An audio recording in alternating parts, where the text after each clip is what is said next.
Hello, everyone. We are now about to begin our next panel conversation, the economic insights into affordable housing. Now, don't forget to live post if you can. Head to your favourite social media platform, be it Twitter, Instagram, LinkedIn, or whatever, and use the hashtags #HousingAssembly2021, #AffordableHousing, and #SocialValueOfHousing. Now, chairing this next session is David Harris, Head of Department, Professor of Econometrics at the University of Melbourne. Over to you, David. Thanks a lot, Karen. So welcome to this session on the economics of affordable housing. So in the session, we'll have 4 speakers, each of whom I'll introduce individually, and they'll speak for around about 15 minutes each. And then we'll leave 15 minutes at the end for open Q&A and discussion with all of our speakers. Please feel free to post your questions and think about how you might wish to contribute to the discussion during those final 15 minutes of the session. So the first speaker will be Sam Tsiaplias, who's Associate Professor in the Melbourne Institute of Applied Economic and Social Research at the University of Melbourne. And he'll be setting the scene for us. So he will talk about the Australian housing market, setting the scene is the title of his talk. So thank you, Sam. Take it away. Thanks, David. So as David said, what I'm going to do in this presentation is try to hopefully provide some interesting statistics about the Australian housing market, and I'll hopefully pave the way for the future presenters and just get you to think about some key statistics that pertain to the Australian housing market. So the way I plan to do it is first to present some key stats about Australian housing market conditions in, I guess, the past few years. And then I'll take a look at what consumers think will happen in the short term. And then I'll end it with some long-term statistics, just to provide a wider perspective into what's been happening in the Australian housing market. So let's get into it. I guess the first thing that I'd like you to think about is interest rates. Now, research typically suggests that interest rates are the most important factor in housing market activity. So when interest rates fall, it's natural to think that there will be asset price appreciation. And indeed, I guess that's what has eventuated in recent years, even in the presence of very adverse economic shocks. So if we look at interest rates in the past few years, we can see that there's clearly been an easing of rates. So in this figure, you can see lending rates start to decline from about 2018 onwards. Now, some of these cuts have been in line with the Reserve Bank's formal cuts to the cash rate, but that hasn't always been the case. So for example, in November 2020, the Reserve Bank cut rates. Now, we saw that banks were initially quite hesitant to pass on that rate. But since then, I guess that hesitancy has paved way to increased competition between banks for lending to owner-occupiers and investors. And we've seen that rates have been cut. So this figure shows that even in the absence of Reserve Bank changes to the cash rate, we've seen banks being increasingly competitive in terms of their lending rates and have cut rates in recent months even. So for example, in August, the owner-occupier indicative rate fell from 3.6 to 3.45%. So that wasn't due to any changes in Reserve Bank policy, but primarily banks, just competing for funds. And so it's natural to think that in an environment of such easing of rates, that we're going to have sharp appreciation in house prices. And indeed, that's what we've actually seen. Now, the reason I call this slide as expectations versus reality is because during the onset of COVID, if you asked most people, consumer the COVID crisis would lead to a sharp fall in housing market activity. Okay, but we haven't seen anything of the sort in reality. So this, I guess, this disconnect between what we expected to happen and what actually happened. So that really tells us about how a combination of record low rates, very large stimulus from federal and state governments, and indeed policies aimed at supporting the building sector, such as the Home Builder Scheme, how they can lead to large shifts in the housing market, shifts that probably would lead to housing activity that people would not normally expect in the midst of a very large economic downturn. So what we actually observed, notwithstanding COVID, is a massive rise in dwelling approvals. So annual growth in dwelling approvals has actually been double digits since August 2020. And even more so, we saw that in April 2021, I guess at the latter stages of the Home Builder Scheme, we saw monthly approvals of 15,500. So that's a record amount of dwelling approvals for a given month. And it's, I guess, indicative of an environment where what actually happened was very, very different to what people would have expected to happen in, I guess, March or April of 2020. Now, I guess it's reasonable to ask who is, I guess, responsible for that growth. Is it investors? Is it owner occupiers? Is it first home buyers? And so this figure depicts annual credit growth for owners and investors, so owner occupiers and investors. And we can see that much of the recent activity in the upswing in the housing market has not been attributable to investors, but owner occupiers. So the owner occupiers have largely driven the recent surge in dwelling approvals and house prices. So annual growth in credit to owner occupiers rose to 5.9% in the 2020-21 fiscal year. Over that same period, growth to investors rose by only slightly above at 0%. So there's a clear dichotomy there between investor activity and owner occupier activity. And for most of the period since, I guess, early 2020 until the last few months, activity has been driven by owner occupiers. Now we observe a shift in recent months. So you can see in this figure, investor activity has significantly increased in recent months. And so one can posit that housing market dynamics in the short to medium term will differ significantly from what we observed in the last 12 or so months, and particularly in terms of reduced input from first homeowners. So it's always interesting to think about first home buyer activity. Often we see that during an economic downturn, first home buyer activity rises. So in this figure, you can see the number of new loan commitments to first home buyers for owner occupier purposes. We can see that during the global financial crisis, there was a surge in new loan commitments to first home buyers. And something extremely similar has happened during the COVID downturn. So lending to first homeowners rose by about 55% in the 2020-21 fiscal year. But as happened during the GFC, a lot of the increment in first home buy activity during downturns tends to be temporary. And so one way to think about it is to look at annual growth in new loan commitments.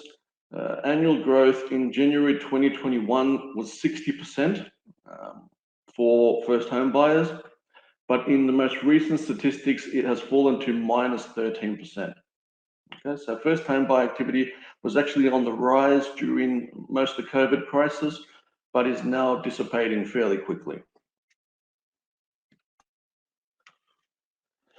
Another way to think about first home buyer activity is to look at the proportion of loan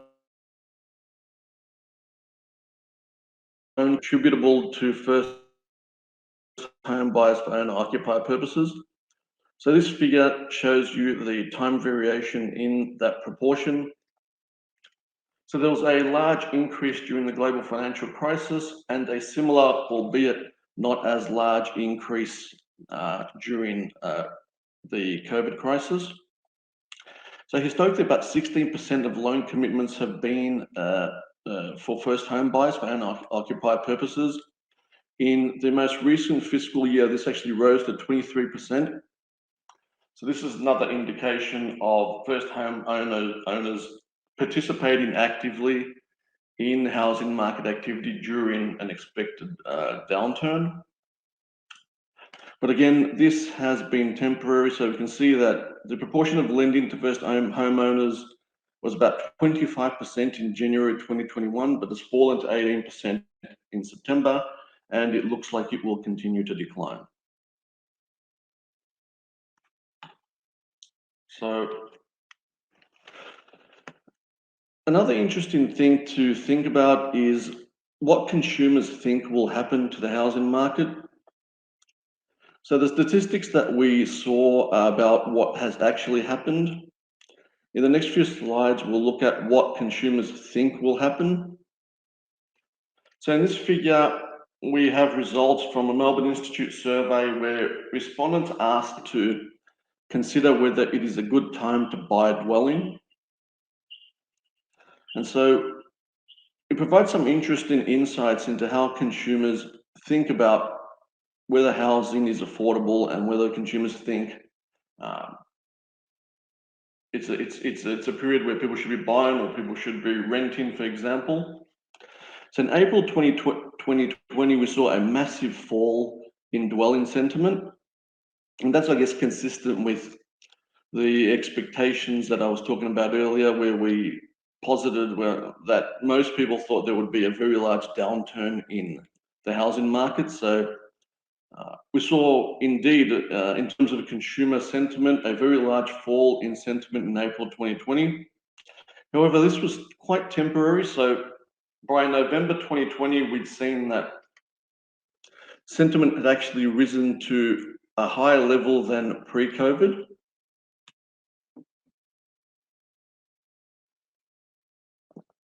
Now, it's interesting that since that rise in November 20, we've actually seen a quite heavy fall in the sentiment regarding time to buy dwelling. So consumers are increasingly concerned about house prices and I guess increasingly hesitant about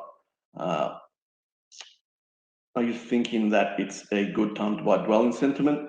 So right now, the time to buy dwelling sentiment is basically at similar levels to April 2020, so similar levels to the plummet that we observed during the crux of the COVID crisis. So another interesting figure that I'm going to show you now is when we surveyed consumers about their high house price expectations, we asked them about what they think will happen to house prices in terms of percentage changes. So we can see that in April 2020, nearly 20% of consumers thought that house prices would fall by more than 10%. And that's the blue line in this figure. So there was indeed an environment of extreme pessimism. But in recent months, we can see that pessimism has died away completely. Right now, less than 5% of consumers expect large falls in house prices. Indeed, what we instead have seen is that there's been a major shift in the proportion of consumers that expect large house price increases. So right now, over 20% of consumers expect prices to increase by more than 10% over the next 12 months. So I guess what we see is the logic of recent house price increases being firmly embedded in the mindset of consumers. And in so doing, consumers continue to expect that house prices will rise significantly in the short term. So a good thing to compare then is the long-term statistics with what we just saw about what consumers think will happen short term. So the price to income ratios and price to rent ratios produced by the OECD. Okay, so the price to income ratio is a measure of, I guess, housing affordability, whereas the price rent ratio is a measure of housing profitability. Now, these two tend to co-move. The interesting thing that we see is that these ratios have increased heavily since the 1990s. In fact, in the most recent data, it suggests that housing affordability and housing profitability are at their most extreme levels on record.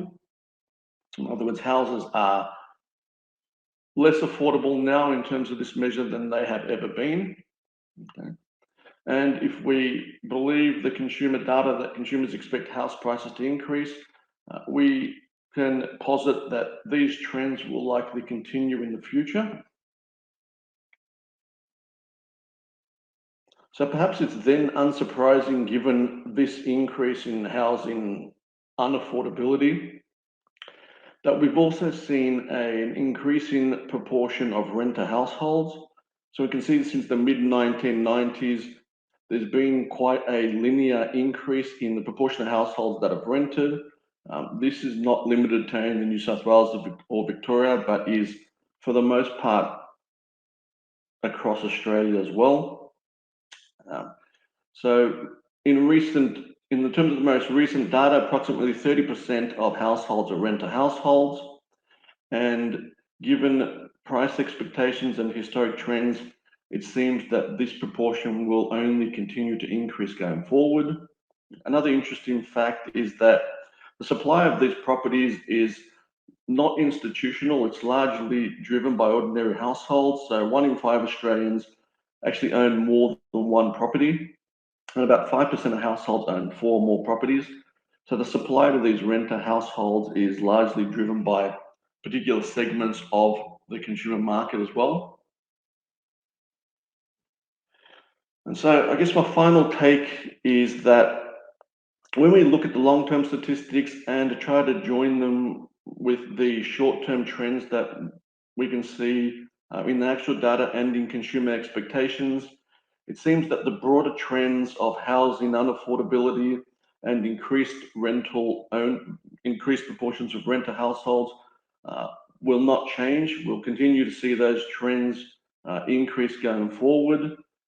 So, for example, home ownership rates will likely continue to decline, and we will have large numbers of younger households subject to short-term rental agreements.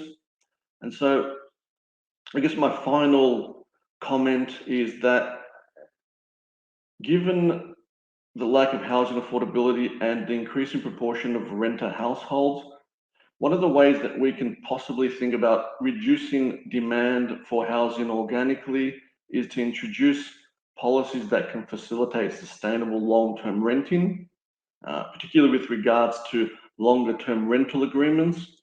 And in doing so, perhaps we can introduce a viable substitute to home ownership and therefore reduce demand for home ownership, I guess in an organic way and in a way that supports renter households to be able to rent long-term in a sustainable way. So I think that's my 15 minutes. So that's my presentation.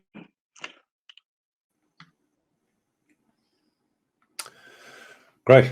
Thanks very much, Sam. That's so thank you for so thoroughly setting the scene about the state of the housing market and some sobering news about housing affordability. So we'll move on to our next 3 talks about some more specific aspects of social housing. The first of which will be from Brendan Coates, who's the Economic Policy Program Director at the Grattan Institute, and he'll speak to us on the question of how we can pay for social housing. So thanks for joining us, Brendan, and take it away. Thanks, everyone. I'm just making sure you can hear me. It looks like we're good. I'm operating off the one screen, which is why apologies if you've just seen my other one. So my name is Brendan Coates. I'm the Economic Policy Program Director at Grattan Institute. For those that don't know, Grattan is an independent public policy think tank charged with trying to solve some of Australia's most pressing policy problems. Now, housing is an area where there are very pressing policy problems. And what I want to put to you today is an idea that we've been kicking around the idea of potentially funding more social housing, because the constraint in my mind is really one of, it's about the political cost and of actually putting more social housing on the table. It is very expensive. And what I'm going to propose today with the Future Fund is a way of actually managing those costs in a way that makes it much more politically sustainable than we think it otherwise is the case. So what I'll talk about today is 4 things, really. 1, why more social housing is needed. 2, why social housing is actually expensive and the right way to think about the costs of social housing itself. The reason a future fund can overcome some of those political hurdles to more Commonwealth funding, in particular of social housing. And then also, why social housing alone probably won't help most low-income earners unless we're talking about incredibly large increases in the social housing stock. So when we think about low-income earners in the housing sector, in the housing market, we're really worried about 3 things. 1, housing is more expensive than it used to be. And so people are spending more of their incomes on rent, which is putting them under greater financial stress. So housing's more expensive. Secondly, households can't afford to pay those costs because housing is an essential good. If you don't have a roof over your head, you're in a pretty tough spot. And so some people really struggle to afford housing in Australia because their incomes are either too low or they're too variable to pay the rent or cover the mortgage. And then there's another issue, which is there are a particular cohort that really struggle to access the private rental market, in particular, private housing in particular, because of particular aspects of life circumstances. They face discrimination, they're living with substance abuse, living with a disability, they've got mental health challenges and the like. And so social housing fulfills that set of needs in a particular way. So when we think of social housing in Australia, we're thinking about a home with a deep rental subsidy attached to it. So we're talking about rent is typically restricted to 25% of tenants' gross income. The subsidy itself is tied to the home. So the tenant can't pick up, move to another house and take that very deep rental subsidy with them. It also involves generally much greater security of tenure. So it's very difficult to evict public housing tenants. Community housing providers are typically subject to the Residential Tenancies Act in that state, but their objective is to offer security of tenancy to their tenants as well. And then thirdly, potentially access to support services. So, support with independent living for those that have been chronically homeless, drug and other alcohol supports, mental health services and the like are often wrapped around by community housing providers offering social housing. Now, who provides social housing? Well, social housing is largely still run by the public sector in Australia. So that accounts for just under 3 in 4 of all social housing dwellings that are made available. You've also got state-owned and managed Indigenous housing. And then the growing sector here is this orange, is the community housing sector, which is increasingly taking over the existing public housing stock. So when we think of social housing, we're thinking of housing that is either provided by the state or by community housing providers with a deep rental discount. Now, there's a clear need for more social housing. And the one challenge we face here is that the social housing stock is falling as a share of total housing in Australia. So the stock has essentially stagnated at about 400,000 units over the last decade because Commonwealth and state governments have not been investing. The challenge there is social housing, because people who get into social housing often stay there for a long time. Most people stay there for more than 5 years. There's no new flow of social housing available for people who find themselves in tough times. And that means without that flow of additional social housing, that's really the biggest challenge. Then there's nothing available for people who do need that direct support when they need it. And just to put it in perspective, if you're talking about 10 million homes in Australia, and you're talking about 6,000 social housing units are needed each year to stabilise then roughly 6,000 social housing units are needed each year to stabilise the housing stock, assuming the population's growing at something like 1.5%.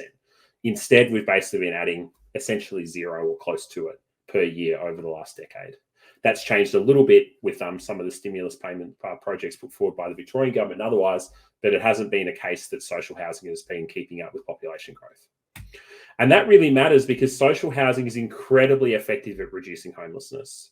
So, the Productivity Commission estimated a few years ago that those that are homeless in Australia live for 15 to 20 years less than your average Australian. Now, that is an enormous difference in life expectancy and points to the really, really tough life circumstances if you're experiencing homelessness, and particularly chronic homelessness. And social housing, though, is known to be very effective in solving this problem.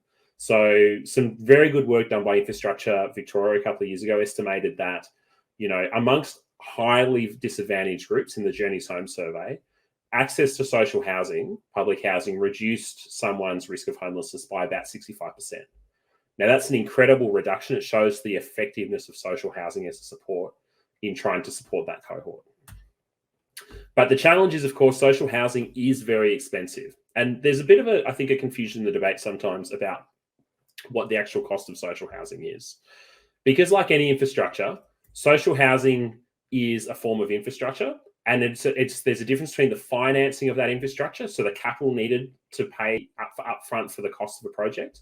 So if you think of a road, government either normally has to borrow to pay for infrastructure upfront if it wants to build a new freeway, or if it engages a public-private partnership to provide that capital upfront. That's distinct from the funding that's needed to pay for the cost of infrastructure over its life. So financing essentially is about the upfront capital to pay for that project upfront, where the income streams are going to come down the track. Whereas funding is who ultimately pays for the piece of infrastructure. So when we're thinking about a road, we're normally talking about a road that's paid for by the government out of taxpayer funds, or by tolls paid by users themselves. And it's important to remember that funding, not financing, is the challenge, because they are not the same thing. So this is from the Productivity Commission report in Public Infrastructure in 2014, that the replacement of public finance with private finance does not create a new source of funds or a value. You know, the expected value of the project over its life is the same. There's no magic pudding here. So just getting private capital involved in the provision of social housing does not, in fact, necessarily solve anything. The question is always who is funding the subsidy gap? And that subsidy gap can be very large. So if we think of social housing, this is just an example I've put together.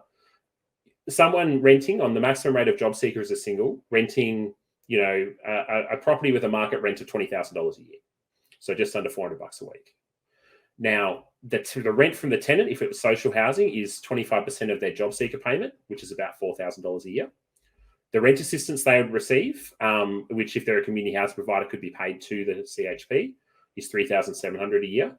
And the gap here, the size, what government needs to fill in every year to bridge the gap between the cost of building and maintaining the home and what the income is from the tenant, it's $12,000 a year in this example. And that's really what the cost of social housing is. It's not the cost of financing it up front. It's who ultimately pays to keep that asset available and be useful as social housing over its life. And that subsidy gap in the various estimates that exist is very large. So the annual cost per year of providing a unit of social housing, if you're looking at previous work by COAG, that's the Council of Australian Governments, by the Productivity Commission, or by most recently by HURI, we're talking about $9,000, $10,000, $13,000 a year in the annual subsidy gap. These numbers are for 2017, 2018, so probably bringing it forward to 2020, 21, you're looking at something like $15,000 a year as the subsidy gap. So this is why we struggle to get more social housing as Australia, is that funding gap, that $15,000 a year, is very large. And you can see that outside of recessions, Australian governments have been very unwilling to invest in social housing. So in 2008, we built roughly 20,000 social housing dwellings through the Social Housing Initiative funded by the Commonwealth government under Prime Ministers Rudd and Gillard. That was really the only large increase in the social housing stock over the course of the last couple of decades until the last year at the state level. The federal government has not come to the party. Now, you can see historically the public sector dwelling approvals, the public sector used to account for quite a lot of public sector approvals. That changed over the course of the 80s and 90s. But over the last 20 years in particular, outside of that one blip during the global financial crisis, governments have not come to the party on social housing, and the Commonwealth in particular. So you can sort of see why. Social housing, one, it's very expensive. So to build an extra 100,000 social housing units, if we take those subsidy numbers seriously, you're talking about an ongoing subsidy of $1.5 billion a year for an extra 100,000. Now, an extra 100,000 would take us from 400,000 to 500,000. That would increase the dwelling stock by roughly 1%. Of social housing as a share of the dwelling stock by roughly 1%. Alternatively, you can pre-fund that up front as a capital grant, say, to community housing providers that don't have to come back for more money from government over the rest of their life. And, assuming that cost is $300,000 per dwelling, then 100,000 social housing units, you could build it with $30 billion. Now, that's a lot of money. So a lot of the estimates out there about building more social housing, into returning social housing to 10, 15% of the dwelling stock, you are talking about increases in public funding, where the taxpayer is ultimately footing the bill for the gap between the cost of building and maintaining that asset and what the tenant can pay in the subsidised rent, in the realm of $150, $180 billion to get an extra 5 or 6% of the dwelling stock built as social housing. That's obviously a very tall order. The second question is around the accountability between the Commonwealth and the states, because social housing provision is funded largely at the state level with some support from the Commonwealth. The Commonwealth argues that social housing is a state issue. There's some rationale for that, but as we've seen in any large social program in Australia, the federal government collects $4 in every $5 in tax revenue. So if the Commonwealth government does not come to the party, then large social programs don't tend to happen. And the states themselves have also not invested in social housing until very recently. So how can we get over this impasse? Well, one way we could do it is to set up a future fund. So the Commonwealth government already runs future funds for a whole bunch of different purposes. It currently has roughly $248 billion of money under management. And examples of the kind of future funds that exist is there's the original future fund that was set up to fund unfunded super liabilities of public servants. Now, you think about what the government was doing here. It took the proceeds from the privatisation of the state telco and Telstra. It then used those to fund, instead of paying off debt, which it could have done with those proceeds at the time, it sought to put them to work to manage a long-term challenge that was coming down the track, which was the superannuation or the retirement income entitlements of public servants. And it used that to basically leverage that money to generate a higher return in future to then pay off that future liability that was coming due. The Medical Research Future Fund, a more recent one, was funded in grants, funded out of savings in the 2014-15 budget, health savings, and it grew pretty quickly from about $5 billion to $20 billion over the course of about 5 or 6 years. Now, so the Commonwealth runs these future funds for a whole bunch of purposes. But whereas previous future funds have been run out of government savings, privatisations, there's no reason why you couldn't run a future fund by basically leveraging by borrowing money at the Commonwealth government bond rate, which is less than 2% today, and using that to leverage a higher return.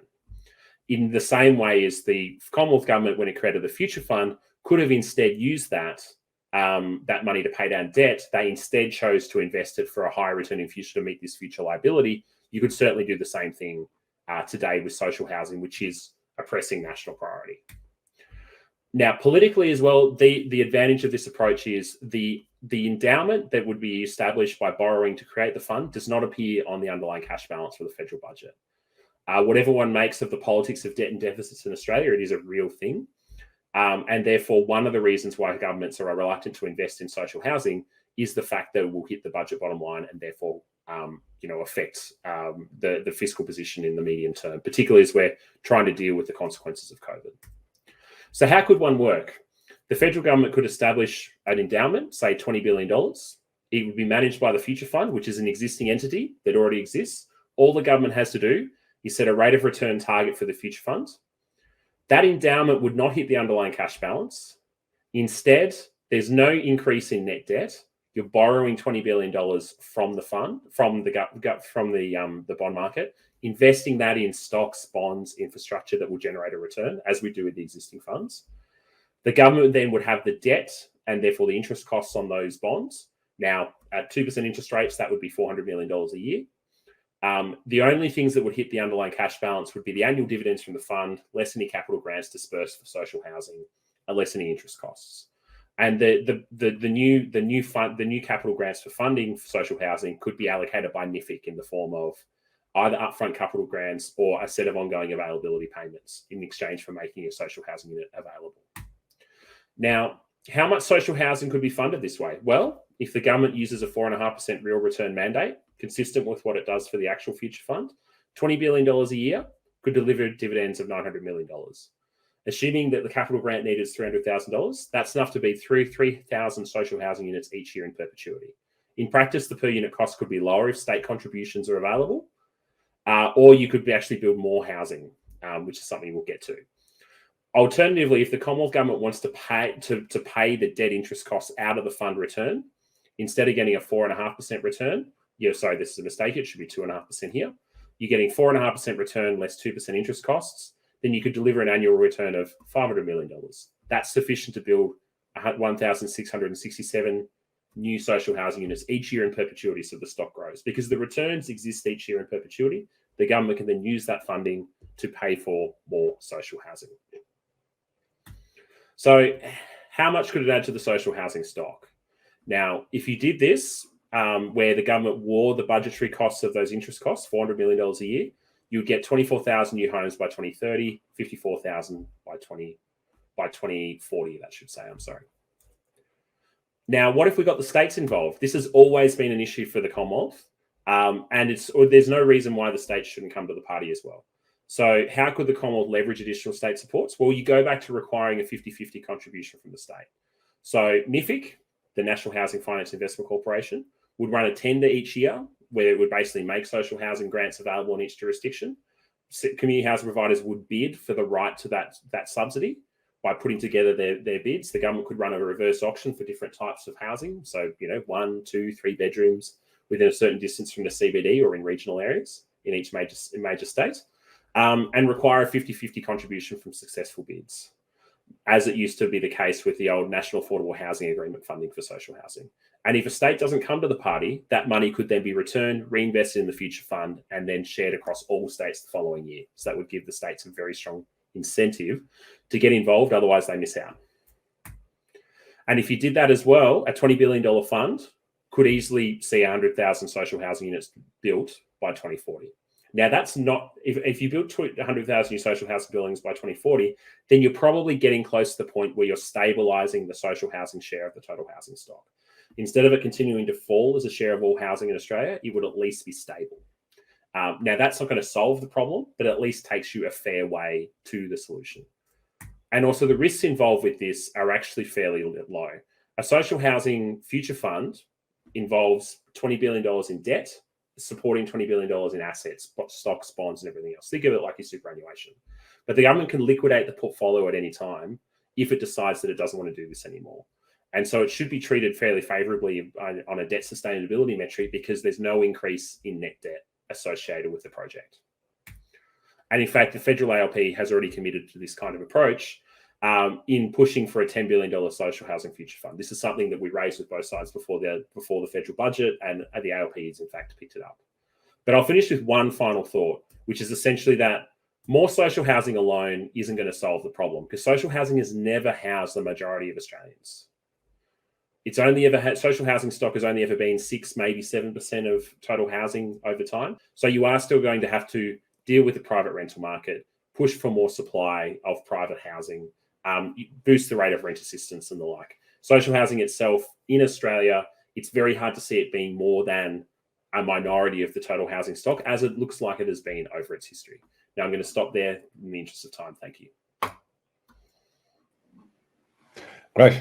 Thank you, Brennan. That's terrific. Some big ideas, really, really fascinating stuff. So thank you for that. Also, thank you so far for those who are sending in some questions, some interesting questions here. Keep them coming. We will return to those once we've heard from our next two speakers. So we'll move on now, and I'll introduce Gehann Perera, who's a partner at MinterEllison, based in Perth, I think. Thank you for joining us, Gehann. That's fantastic. And he will speak to us about a model for a permanent rental affordability development solution. So thank you, Gehann. Thank you very much, David, and thanks to the University of Melbourne for inviting me to be part of this event. I don't have a presentation to share, so I'll just be speaking from some notes. As David mentioned, I am presenting today from Western Australia, and I'd like to acknowledge that I'm on Whadjuk Noongar land and pay my respects to the elders, past, present and emerging. I think the place of my presentation fits neatly in with what Sam and Brendan have just spoken about, because it really talks about an opportunity to create a sustainable, affordable private rental model in Australia that is not reliant on government funding, but certainly is reliant on a government subsidy that is provided not by way of cash provision, but rather using policy levers that are available to government. So the model that I'm discussing is a model that's been developed by the Housing All Australian groups, and it's very much in its infancy. But I'll talk to you all about some of the thoughts as to how such a model will work. The model we call the Private Rental Affordability Development Solution, or PRADS model. The firm that I'm part of, it's a law firm, MinterEllison, together with a number of other professional services firms, have been working with Housing All Australians on this model on a pro bono basis. As Sam and Brendan have quite clearly highlighted, we have a significant shortage of affordable housing across Australia. And what the PRADS model seeks to do is to maximise the involvement of developers in the delivery of affordable rental housing. It seeks to use the policy levers to create this additional value. So what it seems to get is local government and developers working together to share some of the value that can be achieved by policy levers and to create affordable housing for life. I'd like to make it clear that where the PRADS model sits on the continued housing is not in the social housing sphere, but really it's in the affordable housing sphere, which is part of the continuum of all housing. But it's not. We don't consider it to be purely social housing, though there is the potential to involve people like community housing providers in terms of property management. Before I go into the details of the PRADS model in further detail, I'd just like to briefly mention who Housing All Australians are and what they do. Housing All Australians is a for-purpose organisation that was founded in 2019. Single mission is to harness the ability of the private sector and collaborate to address the chronic shortage of low-income affordable housing. It is comprised of private sector individuals and corporates who have a shared vision that it is in Australia's long-term economic interest to house all Australians, including those on low incomes and indeed our key workers who may struggle to afford suitable housing in our capital cities. Housing All Australians was founded and is led by Robert Pratt. Robert Pratt previously led a large property developer in Victoria, and since then has led Housing All Australians and has developed the PRADS model that I'm here to talk about today. In addition to progressing the PRADS model, and among other initiatives, Housing All Australians repurposes vacant buildings awaiting development in order to provide transitional accommodation, which does fall purely within the social housing sphere. Its first pop-up shelter, the Lake House in South Melbourne, has already housed 78 women with the support of the YWCA. So what's the issue that the PRADS model is seeking to deal with? As I'm sure you've already heard today, or as Brendan and Sam have spoken, and you'll hear about over coming days, there's overwhelming evidence in Australia of a housing affordability crisis affecting many of our metropolitan and regional cities. This has become more pronounced due to rising house prices, which is, as Sam mentioned, largely resulted from low interest rates, and also the change in public perception around housing due to COVID. The number of households unable to access the accommodation at market set levels, or those requiring some form of housing assistance, is on the rise. And as we've seen as well from Sam's talk around first home ownership, this is likely to continue to rise for the younger generation. This crisis will continue for decades without an immediate and effective intervention. Historically, the provision of affordable housing has been perceived as a purely social issue to be addressed by governments and championed by charity and not-for-profit organisations. It is now widely accepted that there are many parties involved with and impacted by the lack of affordable housing.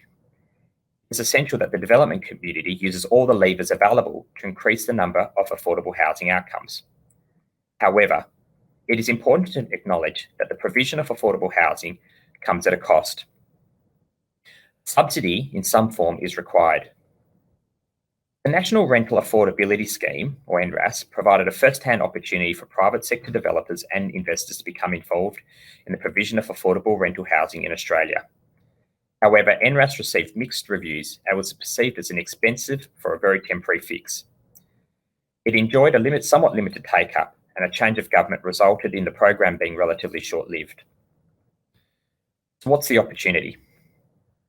There is a significant need in our community, and therefore an opportunity in the market, for a new and innovative affordable rental housing model to be introduced in Australia, which facilitates the funding, development, ownership and management of affordable rental housing by the private sector. The Pratt's model is intended to provide an opportunity that is often elusive when discussing social and affordable housing. That is, it is also a commercially viable scheme that makes business sense. And it is financially sustainable, while also addressing a serious social need in our community. What is the Pratt's model? The Pratt's model targets a proportion of the households experiencing rental stress that are not currently housed through state-provided housing and registered housing agencies. That is, they fall between the gap between true social housing and the traditional private housing private rental market. Therefore, the Pratt's model is very much about affordable housing, and as I've said, not social housing. The outcome of the Pratt's model is the creation of privately owned rental housing pool, rented at below market rents to tenants or households that fall within a prescribed low to moderate income bracket. The obligation to ensure that the relevant house is rented at below market rents for its economic life is secured by a form of legal instrument registered against the title for the property.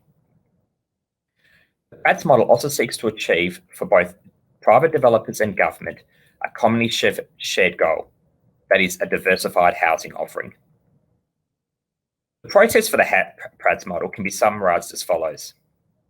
The first step is for the developer and local government to agree to work collaboratively to maximise the allowable planning outcome for a project.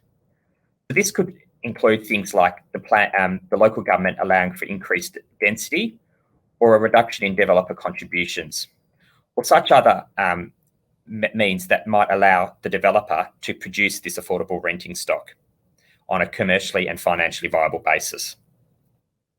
Based on this additional value that will be created, the local government and the developer will negotiate in good faith the number of affordable dwellings that the developer will be obligated to deliver and sell at below market price. This is in fact the consideration the developer pays for the planning outcome it's received and the planning concessions it may have received from the local government. The next step is for the developer then to sell those dwellings to investors. These would be sold at a lower price than market value, given that they will be subject to a lifetime encumbrance that would require them to be rented out at below market rents. The investor pool will be required to comply with a robust governance process in lieu of, as a result of buying these assets. So we expect that the investors in this model will include such people. We expect that the investors will include funds particularly established for the purposes of building up a pool of this sort of stock. The obligation to rent the dwelling at a percentage below market rent for its economic life is secured by way of a legal encumbrance registered against the title. Some jurisdictions like Victoria have a planning instrument that provides for this encumbrance, but in other jurisdictions it may be by way of things like a caveat or some other form of restriction agreed with the local government that ensures that the housing stock is used in perpetuity as proposed. Through an approved property manager, the investor then rents the dwelling to eligible tenants. The beauty of the Pratt's model is that it's scalable and has the potential to create a significant supply of long-term affordable private rental housing without the need for any government subsidy other than the planning outcome negotiated with the local government. The model can work and is applicable for all types of housing product, including apartments and residential land subdivisions. It works on the base commercial principle that sharing some of the uplift created through the planning process. While only in its infancy, the model has already gained support from sectors of the property industry, the banking sector, super funds and public tenant groups. And we expect that the funds created to acquire this sort of stock will include investors such as super funds and impact funding. The Pratt's model is at its early stages of development and therefore is not currently supported by any government legislation, which we hope it will be once it's well tested and has the proven support, is proven and has the support of key political stakeholders. In the absence of the government legislation, the Pratt's model proposes a robust governance structure that balances the competing demands for a degree of flexibility and the need to ensure investor compliance with the affordable rental obligations. From a governance perspective, it will initially adopt a self-certification process in respect of key parameters along the lines that it currently exists and is in use for managing the NRAS properties. I would be very happy to share with anyone else our thoughts on the PRADS model, introduce anyone else who might like to. Robert Pradel and Housing All Australians.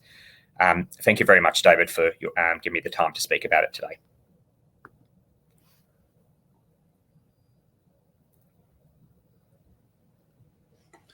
Great. Thanks, Gehann. Thanks for your talk. That was really interesting. I appreciate that. We'll move on to our final speaker then, who I'm delighted to introduce, Louisa Borland. She's a completing honours student in the Department of Economics at the University of Melbourne. And she'll speak to us about some of the work she's been doing for her honours research on the impact of policy design on transfers between social housing tenants in Victoria. So thanks for joining us, Louisa, and go for it. Awesome. Thank you, David. So today I'll be presenting the research that I completed as a part of my honours year this year, which is focused on how policy design impacts transfers between tenants in Victoria's social housing market. So first, some context on Victoria's social housing market. There's currently two key challenges facing the market, one of them being excess demand. So at present, there's more than 50,000 households in Victoria on the waiting list for social housing, and households that are homeless, fleeing family violence, or living with a disability who are treated as priority applicants tend to wait nearly a year on average to access housing. This excess demand has received some consideration from policymakers and is being addressed in part by Victoria's big housing build. So in late 2020, the Victorian government announced their commitment to construct enough new social housing dwellings to increase the state's housing stock by 10%.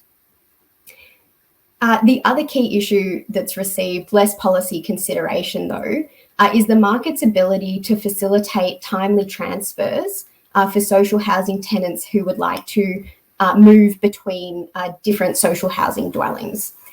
So after applying for a transfer, some households will wait up to a decade to receive one. And then just to give a little bit of context on transfer policy in Victoria's social housing market. So a tenant might be motivated to seek a transfer because they've experienced some sort of shock that changes their preferences over where they want to live. So for example, something like a change in employment location or a sudden illness that requires convenient access to a particular medical facility might cause a social housing tenant to feel that their housing needs will be best fulfilled if they're living in a different part of the city or a different part of the state. And so as at the start of 2021, a social housing tenant in Victoria who wants to transfer between dwellings had two options. So the first is a mutual swap. And what happens with mutual swaps is that social housing tenants register with the department that's responsible for social housing that they're interested in moving to a particular area. And then the department then aims to identify two existing tenants who would like to move and who have housing preferences that would just allow them to swap dwellings directly. So for example, you have one existing tenant who wants to move from suburb A to suburb B, and another who wants to move from suburb B to suburb A. They're able to just exchange dwellings directly. It has proved consistently difficult, however, to identify these pairs of households who do want to just switch dwellings.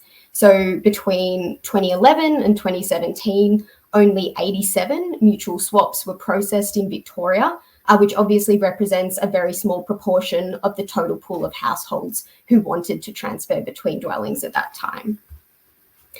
And then the second, more popular means of gaining a transfer is to simply rejoin the waiting list for social housing. So it's important to note that Victoria's social housing waiting list comprises of both existing tenants who are seeking a transfer and new applicants who are yet to be allocated a dwelling at all. And so when existing tenants rejoin the waiting list to seek a transfer, they simply rejoin at the bottom of the list as if they were a new household who were yet to be allocated housing. And so it's possible that one cause of the long transfer waiting times is the lack of priority that's afforded to existing tenants when they seek a transfer. So what I did in my honours research this year is constructed a theoretical model of house allocation that aims to represent Victoria's social housing market as closely as possible. So the model simulates all the different processes of the market, things like new applicants arriving at the market and joining the waiting list, dwellings becoming available because they've been newly constructed, existing tenants experiencing some sort of housing preference shock that motivates them to seek a transfer. And so all those kind of dynamics of the market, I can input them into my model. And then what happens is a housing office in the model then uses some sort of waiting list policy to allocate the dwellings as they arrive to new applicants or existing tenants.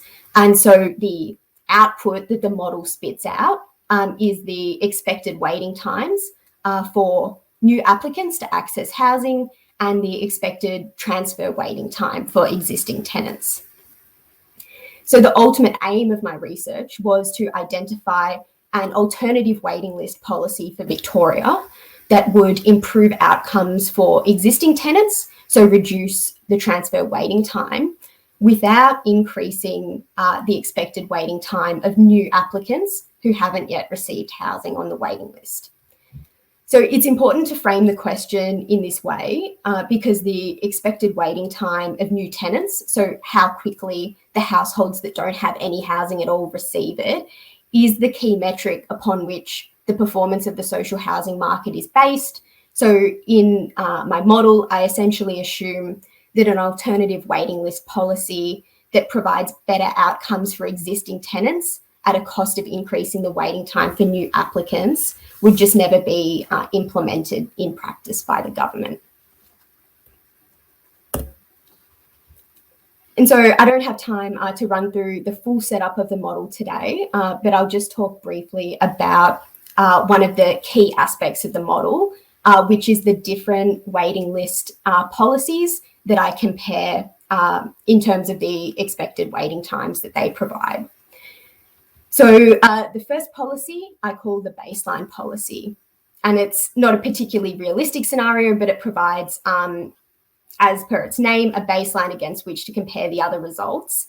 And that is the case of a policy where existing tenants just cannot rejoin the waiting list to seek a transfer. So when the existing tenants experience this housing shock that makes them feel as though they would like to move elsewhere, they have no means through which to achieve that. They're simply stuck in their initial housing for the duration of their tenancy. And then the second is the low priority model, which mirrors the current Victorian system most closely. And that's where existing tenants who are seeking a transfer now can rejoin the waiting list to try and receive one, but they have to rejoin the waiting list below all the new applicants. And then the final case is called the high priority policy. And once again, existing tenants can rejoin the waiting list to seek a transfer, but this time they're allowed to rejoin above new applicants, which would represent a significant shift in policy. And the last important thing to note before I talk through the results is what happens to the existing tenant's initial house when they receive a transfer. So in my model, what I assume is when an existing tenant receives a transfer to a new dwelling, their initial dwelling that they've just moved out of is allocated to a new applicant who's on the waiting list. So that's the setup of the model. I'll just talk through two of the key results from my research this year. And the first is that the baseline and low priority policies actually deliver identical results in terms of the expected waiting times faced by both new applicants and existing tenants who are seeking a transfer. And the intuition behind this is that because new applicants continue to arrive and join the waiting list over time, and they get to join the waiting list above the existing households who are seeking a transfer, the market is never able to clear the waiting list of these new applicants who are waiting to be allocated housing for the first time. And so the top segment of the waiting list essentially never empties. So none of the new dwellings that arrive can ever be used to provide housing to existing tenants who are seeking a transfer. So essentially the important intuition behind the low priority policy is that market policy design is so important in influencing how successfully transfers can occur in the market, and just allowing transfers in the market as under the low priority policy isn't a sufficient condition for any to actually occur because, as I've said before, because the top of the waiting list is unable to clear itself of the new households, even though they're allowed, transfers just never occur. And then the second key result is that under certain conditions, the high priority policy actually fulfills both the criteria I was looking for, which is that it lowers transfer waiting times, but doesn't increase waiting times for new applicants. And this is because in my model, each transfer produces a negative externality or a negative external, a positive externality or positive external effect that basically benefits the new applicants. And so this occurs because of the assumptions I've made about what happens to the existing tenant's initial dwelling. So when a transfer is facilitated in the market, obviously it's good for the existing tenant who was waiting for housing, who was waiting for a transfer, because they've now received a transfer to their new house that they like more. But there's also a positive external effect on a new applicant because they get to receive the existing tenant's old house once they move out of it.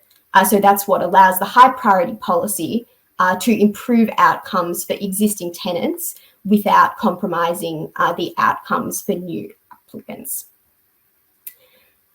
So just to conclude, overall, while my model and results are quite preliminary, they do suggest quite positively that there may be scope to improve outcomes in Victoria's social housing market by adjusting the level of priority that's afforded to existing tenants seeking a transfer in Victoria.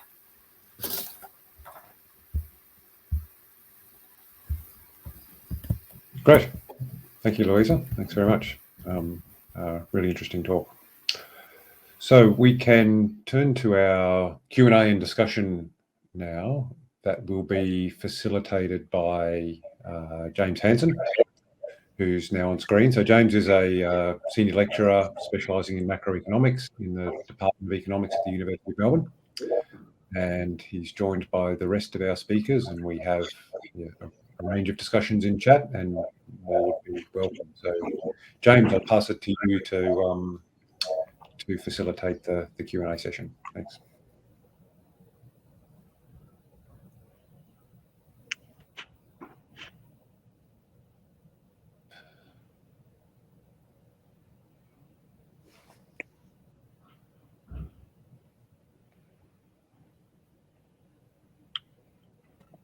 James, are you on mute? Anyone else hear James? No.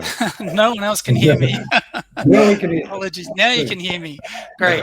So some great talks there, very interesting, and some interesting solutions to presentations on housing affordability. So I'll start with the first question for Sam from Kate. So why do first home buyers disproportionately enter the market after a market crisis?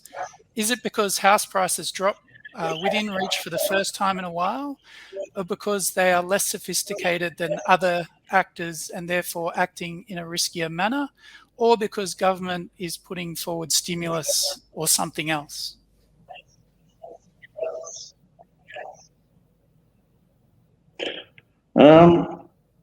That's a good question. So I think partially it is because house prices do fall, but I don't think that's the complete picture. I think what happens during a downturn is that we have easing of rates, and consumers tend to be sensitive to lower interest rates. So when they see rates being cut, they perceive that as increasing their capacity to borrow more. And in many ways it does. So banks are responsive to, obviously, to those rates, and they'll lend more to first homeowners. So it gives first home buyers increased borrowing capacity. So I think that's one of the primary reasons. A second key reason is I think that during a downturn, investors are often on the sidelines for some period of time. And so there's reduced competition from investors. And indeed, we did see that during the GFC and the COVID crisis. So I guess my answer is probably three-pronged. One is sensitivity to lower rates. Two is the increased borrowing capacity. And three, the reduced competition from investors. Okay, great. I think that leads kind of into the next question, which I might share with Brendan from Merrick, and it relates to the role of investors in the housing market. So Merrick asked Brendan that 1 in 5 Australian households own an investment property. 1 in 20 Australian households own 4 investment properties. What, if anything, is being done to de-incentivize property investment to help housing and affordability? Wouldn't doing this increase supply of housing and decrease some of the demand? Thanks, Merrick. So, the short answer, if we're thinking about investors, there's two markets. There's the market for private rental and there's a market for home ownership, and they're linked, right? So if you have more investors for a given housing stock, if you have more investors, then you have fewer people in home ownership as own occupiers and vice versa. So, things that we can do is look, a lot of this is about the tax concessions associated with rental properties. So, the capital gains tax discount Grattan's work suggests is overly generous relative to inflation, which means if we carved it, basically, if we cut that capital, if we got rid of that 50% discount on the capital gains tax discount, then on our numbers, you would see more people owning their own homes and fewer people as investors. But the effect on actual prices is not that large, because the size of that concession is maybe worth $7 billion in the context per year in the context of a $9 trillion housing market. Tax theory tells you that the benefit of these tax concessions only gets capitalized into the asset. So if it's $7 billion a year, maybe it's $40-50 billion in net present value terms. On a $9 trillion market, that's a decline in prices of 3 or 4%. So it's not that big. What it would do, though, is probably see quite a big shift away from investors to owner occupiers, because you would see fewer people deciding, well, look, I'm going to choose to rent. They'd be to invest in a property at the auction. Instead of the house going to an investor, it would go to an owner occupier. We saw this, in fact, with some of the macroprudential controls, the restrictions on lending that targeted investors over the 2017, 18, 19 period, and we saw home ownership rise. In fact, I suspect that this next census, the next one we see, we'll probably see an increase in home ownership compared to historical norms. Even though it hasn't changed prices that much, we'll see more owner occupiers, fewer investors, because of some of those changes in the macroprudential controls. Great, thank you, Brendan. And just as a quick follow-up, Jim was asking, is the $20,000 the cost of providing the housing or the market rate for the housing? Yeah, that's a great question. So the short answer is that $20,000, and I'm just going to share if I'm permitted. I will share my screen and hopefully you can see it. Cool. Okay, so the way to think about this is housing involves someone borrowing a whole bunch of money to go and buy a house. Once they own the house, they get a return. That return, if they're, say, an investor, comes in the form of the rent that's paid by the tenant to the investor, and then any potential capital gains. So a useful benchmark to use is, okay, if the market rent for a property is $20,000 a year, and that's just a hypothetical property, then that rent has been sufficient for someone to choose to invest their capital, often by borrowing quite a large sum of it, to buy that home. So that the market is willing to supply capital into that market if for a rent of $20,000 a year for a particular house.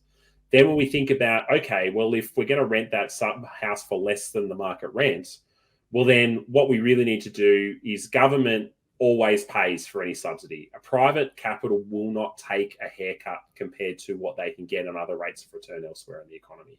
So you're not going to see super funds going investing in social housing and taking a return that's less than what they can get on alternative assets on a risk-adjusted basis.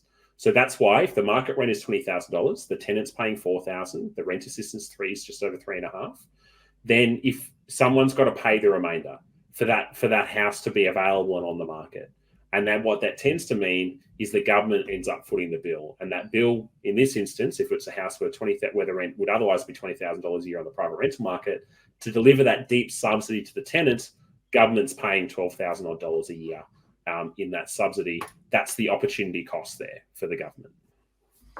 Great. So I might pull in Gehann at this point, because I think he presented quite an interesting alternative, perhaps more for low-cost housing as opposed to social housing. But Gehann, you were putting forward in your presentation the idea that changes in planning regulations tailored to developers could help bridge some of the gap in terms of private development activity providing low-cost housing. I wondered if you just wanted to expand on that a little bit, and also whether this idea could be extended to including the option for tenants to purchase housing that they rented under a PRADS model, for example.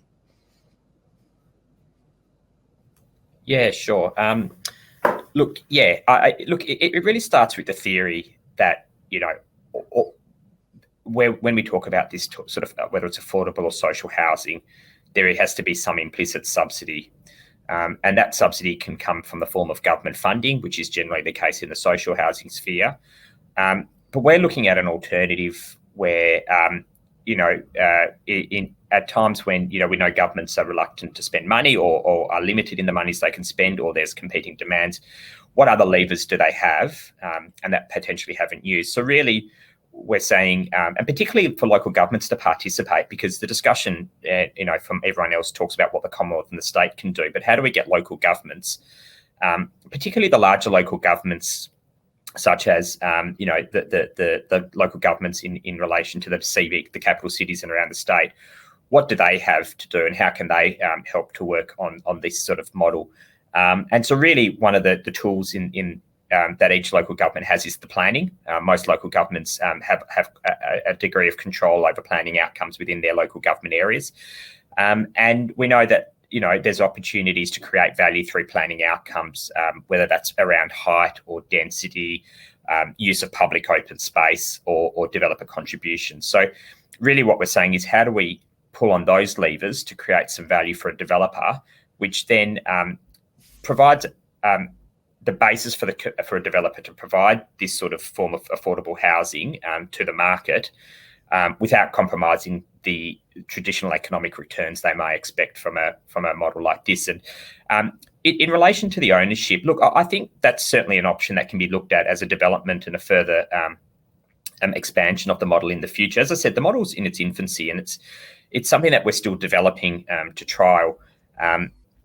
And really, at the moment, it's intended to meet the rental market, which as Sam said, we're going to see more people in the rental market in the future as they get squeezed out of the home ownership. So how do we meet that immediate demand? There are shared equity schemes, and this would be a type of shared equity scheme if it was open for ownership.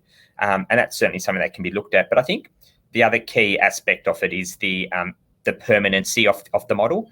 And part of the idea behind the permanency is that these assets are used in perpetuity for their economic life for its purpose. So the question that ownership might bring about, which is when you sell that house to someone, obviously that's a great outcome for that individual, but you have to then replenish that stock to meet the market for others. And we also expect that because we're not in the pure social space, people may move on that continuum. So as their incomes increase, or as circumstances may change, they may move away from a Pratt's affordable housing rental model into the private sector and eventually into home ownership. So those are some of the competing issues to think about for us. Great, thanks, Gehann. So we might, I think we're just running on time. We might finish with a very last quick question for Louisa. So Louisa, just to clarify in your really interesting presentation about the theory of transfer mechanisms, does your theory require any public financing, or is it actually purely a mechanism that can be implemented solely within existing funding constraints in the housing market? Yeah, thanks, James. Yeah, great question. Yeah, no additional financing required. So essentially all that the mechanisms differ on is just how existing tenants are treated when they rejoin the waiting list. So it's basically would be just the Department of Families, Fairness and Housing using a different policy to allocate their housing. So just basically treating people differently within the waiting lists that are already operational. Great. Well, let me thank all the presenters. It's really exciting to see new solutions being proposed in what is a difficult and an issue that's received a lot of attention in Australia for a long time. So it's really heartening to see a range of talks with different ideas and new ideas as well. So I'd like to thank the presenters for that, and I'll pass it back to Karen and David to conclude our session.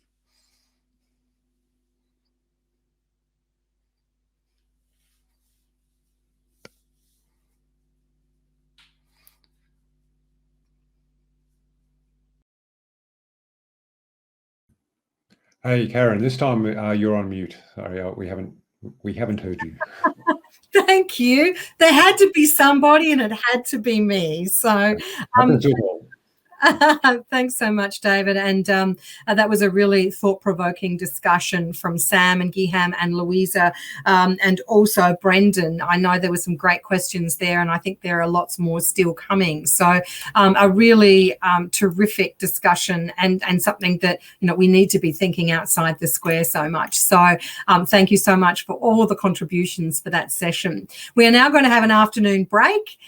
Don't forget that all the content from today will be available on demand. We are recording all of the sessions. So if you missed a session or you want to go back and have a look at one again, you can watch it later. So look, we're going to be back here at 4:30. We're giving you a nice break at the moment to refresh yourselves, etc. And we look forward to seeing you back here at 4:30. And that will be the social value of affordable housing session. That is